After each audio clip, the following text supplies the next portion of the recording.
Hello,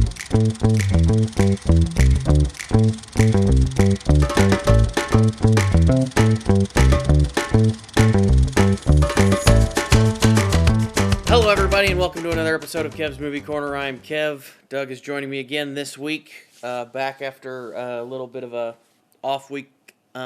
This week, we are talking about Star Wars Episode 3, Revenge of the Sith.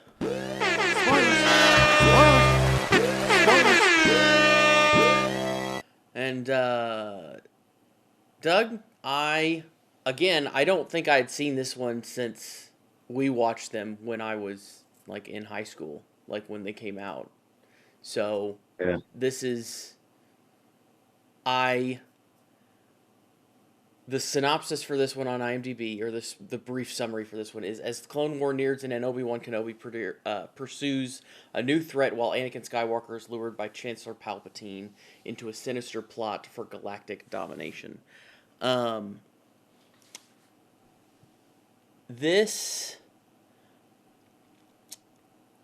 a couple things that I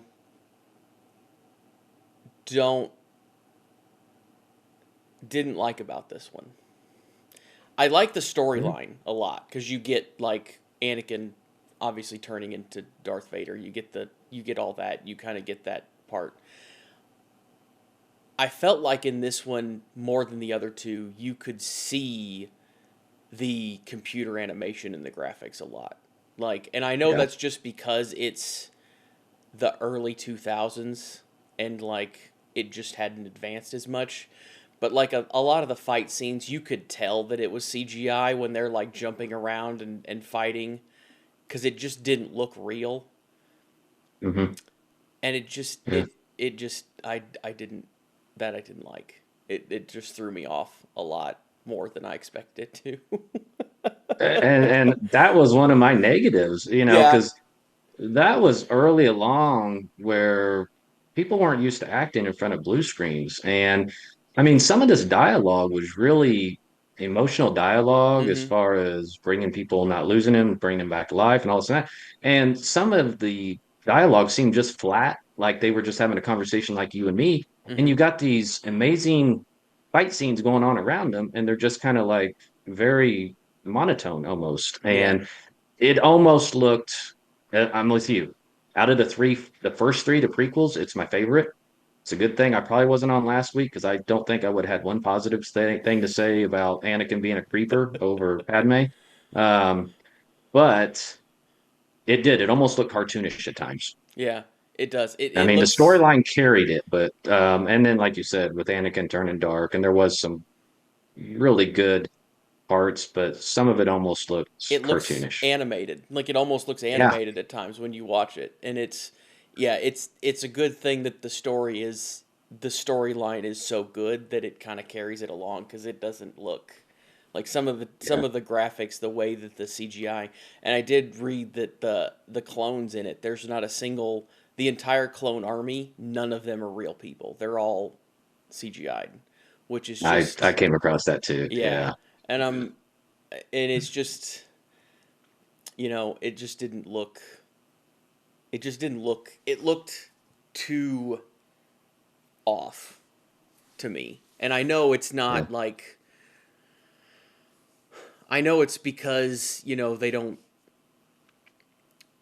Like, you're trying to make it a fantastical fight scene. You're trying to make these characters do things that real humans can't do to fight. Like, I understand that. But it doesn't look... It just didn't... It looked weird. It didn't look right. So, and it was early on in CGI, so I get that too. But technology's came a long ways, because I don't know if you really watched a whole lot of the Avengers, and obviously there was a lot of blue screen done there too. But I never really felt that you weren't immersed in the real world. Yeah. I mean, obviously what's going on is unrealistic, but it didn't have that cartoonish effect. Yeah. And whether that's a combination of technology, people learning how to act in front of blue screens, it may have been just a combination of everything. But yeah, your first negative point stood out immensely. Yeah. And I remember that coming out of it. Like I said, when I remember first watching it, The first one, I was disappointed. The second one, I could have thrown popcorn at the screen. This one, I remember walking out of the theater pleasantly surprised at just the overall feeling of it and how, because I didn't exactly know how they were going to do the whole transition of Anakin into Vader. But even back then, on a big screen, it didn't. It still came across cartoonish. Yeah. So I the only thing that I didn't like in the main thing that I didn't like in the storyline, because I think there was two main things that I didn't like in the storyline that I thought that got out to me, the biggest two things that I didn't like in the storyline. And it was Anakin when he watches Palpatine kill Master Windu, and he still just mhm. follows him, and it's like, okay, well, that doesn't make any freaking sense. Like, what do you do? You are on the fence about this guy, about both of the sides, and yet you still are just like, okay, well, I'll just follow you now, even though you just proved that you're a psychopath, basically, and just like blew this, you know, uh, Jedi Master out the window, which didn't make sense to me really at all. I understand it's because he's trying to save his wife, who he believes is going to die. But that takes me to the second one, is that when Padme's dying at the end, they're like, we don't understand why she's dying. She just has lost the will to live. And I'm like, what do you mean she's just lost the will to live? What do you mean she's just lost the will to live? That doesn't make any flipping sense. You don't know why she's dying. What do you mean you don't know why she's dying? Yeah. That part of the plot I didn't get either. Like, give it a reason that she's dying, I guess. Like, put some reason in. Like, I didn't understand that at all. Like, I just interpreted it as Anakin broke her heart, type yeah. thing, and I mean, you do hear of people losing the will to live, but it seemed like it was really fat. I get it. Yeah, it was just kind of like, okay, I she's not mean, gonna.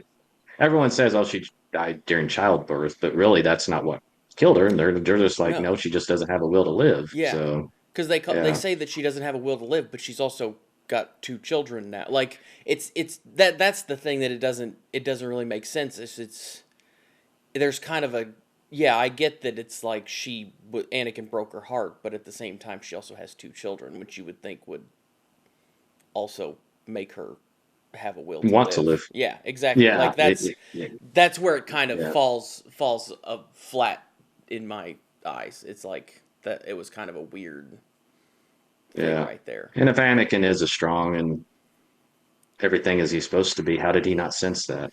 Yeah. How did he not sense that one, she was pregnant, two, that she had 20, I Mhm. mean, so there, but that goes back to the whole force on what you can feel and what you can't and all Mhm. this and that. So I I had a problem to I thought there was a lot of different I liked the story. I thought there was just too many storylines. Mm. Okay. There was too many separate storylines that there was just a lot there in the movie. Mhm. And sometimes it was hard I'm not going to say it was hard to follow because the storyline was good. I just thought once in a while um, yeah, there was just, they were trying to do multiple storylines and it kind of created maybe a pacing issue Okay. on the movie itself. I guess that's what I'm trying to say. But yeah, I mean, overall the story is good. Yeah, a couple of my negatives was just we covered it, the filming on the screens, on CGI screens. So, and I had a real issue with you have the Phantom Menace, which flows right into Attack of the Clones, and then you go into a Clone War. They didn't really cover much of the Clone War. And they went back. Did you ever go back and watch the animated Clone Wars that's dedicated to the Clone Wars? Mm-mm. No, I didn't. It's phenomenal. It Is it? really is. Yeah, it's really good. All And right. I almost feel that they could have made a fourth movie. I feel like he could have done Phantom, Attack of the Clones, the Clone Wars as a standalone movie, and then went right into the Sith. Hmm. So I don't remember exactly when they put that out, but I think there's a lot of things that they could have explained going into Revenge of the Sith on that side that they filled in later with the animated, but they didn't have it. Obviously, you just kind of had to fill it in until the animated Clone Wars came out. Okay. Hmm. So, but yeah, but overall, I mean, like I said, Anakin's acting got a lot better unless he was really whining, which, they're never known for their dialogue anyway, and his acting wasn't great. But, I did have some great positives, like, the Ventinators, those ships at the beginning. It's one of my all-time favorite ships. I mean, they are just phenomenal. And then, of course, you get to see on Kashyyyk with the Wookiees and stuff, Hmm. when Yoda goes there, and I love that. Of course, we talked about last time, John Williams' score, Yep. especially when they with Anakin and Obi-Wan fighting. Hmm. That was well orchestrated. His music just never fails. And then, No. and then, I think they did set up his anger between wanting to be a Jedi Master, and even though they won't give him that title, and then his mom passes away, which you see the anger there, which Hmm. he kills everybody, including the kids. And then you get to really see how dark he is when he goes to the Jedi Temple, kills Yeah. all the kids. So I thought they did a real good job showing his anger and emotion Yeah. when he finally did turn into Vader, which I'm still trying to figure out, was that PG-13? Yeah. Because I was gonna say, because I forgot how graphic that was when Yeah. he cuts his legs off and he's literally burning to I remember seeing that in the screen and thought, wow, that's pretty graphic It for was. what I It's thought of like. as a kid's movie. Yeah, it was like, if I remember correctly, it was like right on the verge of being an R. Like they had to tone it down a little bit to get a PG-13 rating. Yeah, It was on the verge of being an R-rated movie, but they did do some toning down to make sure that it was PG-13. So yeah, it's because it is that especially that last scene when he's like burning alive basically is extremely graphic. yeah. And I mean, you could really see the emotion. I mean, as much as I'm critical of the dialogue and acting on some of it, that scene, with Obi-Wan, Ewan McGregor basically saying you were my brother and all this that that's decent acting. I mean, Yeah, for Star Wars, that's about as good as you're going to get. yeah, And I'm not being critical of just the prequels, even my favorite ones. They're not going to win an Oscar on that. But there was some, like I said, the obviously the final scene, and then I did like some of the conversation about Darth Plagueis. About how he could bring people back to life mm-hmm, when Palpatine was talking to Anakin about, hey, there's ways, and there was some good conversation there, and I don't think it was bogged down as much with dialogue as some of the other Phantom. I thought was really bogged down with just too much dialogue. mm-hmm. So, but Grievous was great, and somebody complained. I was reading one about Palpatine's lightsaber when he was fighting Mace Windu got thrown out the window. But then he had a whole nother lightsaber to fight Yoda. But if you've read some stuff about it, he always carried two lightsabers with him. Hmm. So that explains that because some people, if you've not done reading or watched Clone Wars and stuff like that, wouldn't know that. But no, overall, I mean, it's definitely in my top. I think I put Phantom at number 6. Phantom might have to be 7 because this is like number 6. And I mean, Attack of the Clones is way down there at like 11, 12, or 20. I mean, it may be off the charts. So that's one that if I never go back and watch, I probably won't miss it at all. But this one's rewatchable for sure, especially the second half of it Yeah. when you really start to see the dark side of coming out of him. Mm-hmm. You know, Yeah. is really good. Yeah, because overall, I mean, even though I do have a couple critiques of it, this was overall a good movie. Like it's Yeah, an enjoyable movie to watch. Um, yeah. yeah. So this movie on the Rotten Tomatoes list of all of them is ranked seventh out of 11. Out of 11, Out of yeah, I 11. probably put it fifth or sixth. Well, I'm sorry. Let me put it fifth or sixth. But yeah, yeah, because I think I had Phantom 6 and they had Phantom even below this one, right? They have The this one ahead of the Phantom Menace is number 10. Yeah, 10. 10. Okay. Yeah. And Where did they have it? I th- Since I wasn't with you last week, where did they have Attack of the Clones? 9. It's above Phantom Menace. Well, One they're all above. wrong. Yeah. There's a lot of people that I, I, I'll argue with any of them. They weren't watching the same movie I watched. So, but uh, now I don't. there is a big discrepancy in the or a big jump in the uh, percentage um, score because between Phantom Menace and Attack of the Clones, Phantom Menace was a 54, Attack of the Clones was a 62, and then you jump all the way up to a 79 for Revenge of the Sith. So it jumps way up to almost an 80%. Um, so you get a big boost to there. So, um, Yeah. And walking out of this, it was almost like, where was this with the first two?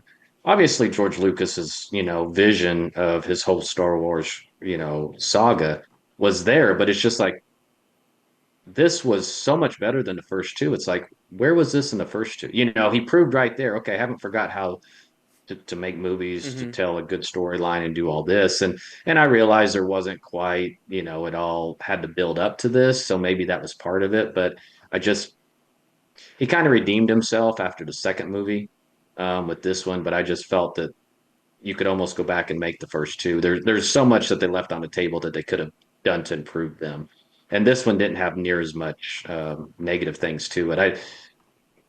Like you said, the biggest thing was it was just too cartoonish, and Yeah, you can't really fix that. That was just part of that's the technology and learning. yeah, So and I don't think that's not necessarily their fault. That's just what the technology that they had to work with. Like, sure, it's not really yeah, I anything that they totally agree. can do about Yeah, it. Like, um, uh, I you talked about the Venator or whatever the ships at the yeah, the beginning. Ventnator. Yeah, So that scene, I thought this was funny because when I was looking at the trivia, I like to look through the trivia and find little bit things. I kind of looked through a bunch of them.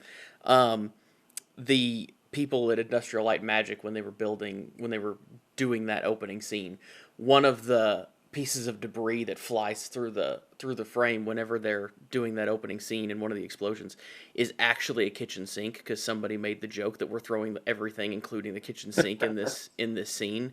So really. they animated a kitchen sink flying through the scene at one of the other ships, which I thought was That's comical. pretty funny. Yeah. Just because, why not? Yeah. Little Easter egg that most people wouldn't even catch. Exactly. Yeah.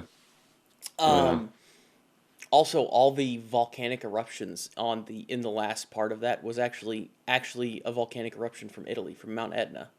It just happened to be erupting Ah, at the time when they were filming that they were able to get shots of it. So I guess they just yeah. green screened it in since it was all green screened anyway, so they just green screened it in, which was kind of cool. Yeah. I mean, you got to look past the point that it would have been so hot they would have been melted, but you could say the same thing about Lord of the Rings, Yeah.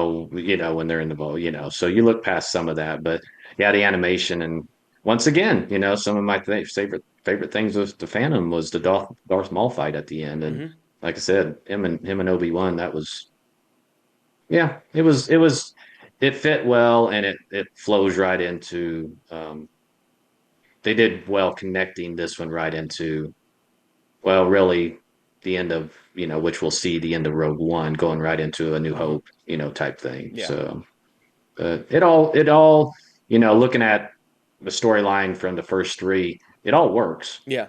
I mean, they didn't have any, in my opinion, big voids where you're like, wait, they didn't really explain that. I mean, obviously there could have been, you can't explain everything in a movie like you can books. So, but Yeah. I thought overall, for looking back at him with different eyes than I had, 25 years ago, it's a much better story than what I remember it to be, and Mhm. the way they tied it all together. Yeah. They did a good job of not leaving any big gaps and they I mean, yeah, they could have added more in with like you said another movie probably to explain the Clone Wars a little bit better, but Yeah. it's not anything that didn't it's not anything that hurt with not doing it. Like they didn't hurt anything without doing it. Just No, I think because if you're really not into Star Wars, which I understand a lot of people aren't, they wouldn't probably even have that critique that I'm having, that yeah. it fills in a lot of those gaps. But like I said, if you do get a chance, go back and watch Clone Wars. It's well worth your time. All right. So and they did a really good job with it. Okay. Um, I yeah.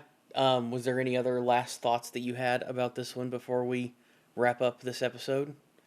No, All I right. think we kind of covered it all. You and I were kind of on the same thing on that. Yeah. Like I said, my first negative was the cartoon. So Yeah. I thought overall, like I said, it was definitely the best of the first three Yeah. I agree. movies. And yeah, the only, like I said, overall, it's a good movie. Storyline's a great story. It's a great storyline, and they did a good job of executing it. There was just a couple critiques, and it's one of them's not really even anything that they can really control because it's just the technology that they had. So, but Exactly. yeah, so I guess that's it for this week, folks. Hope you guys enjoyed this. Don't forget to like, subscribe, comment. Next week we're going to be watching Solo, the Han Solo prequel story, his origin, whatever it is. I haven't seen this one. Doug, you said you've seen it once I've before, right? only seen it once in the theater. Yeah. Okay. Yeah. I've never seen this one. I've heard mixed reviews on it. And when I say mixed, that means mostly bad. But we'll see how that. I guess we'll talk about that one next week because this is kind of like the chronological how the story goes in order. But yeah, we'll be back to talk about that one next week.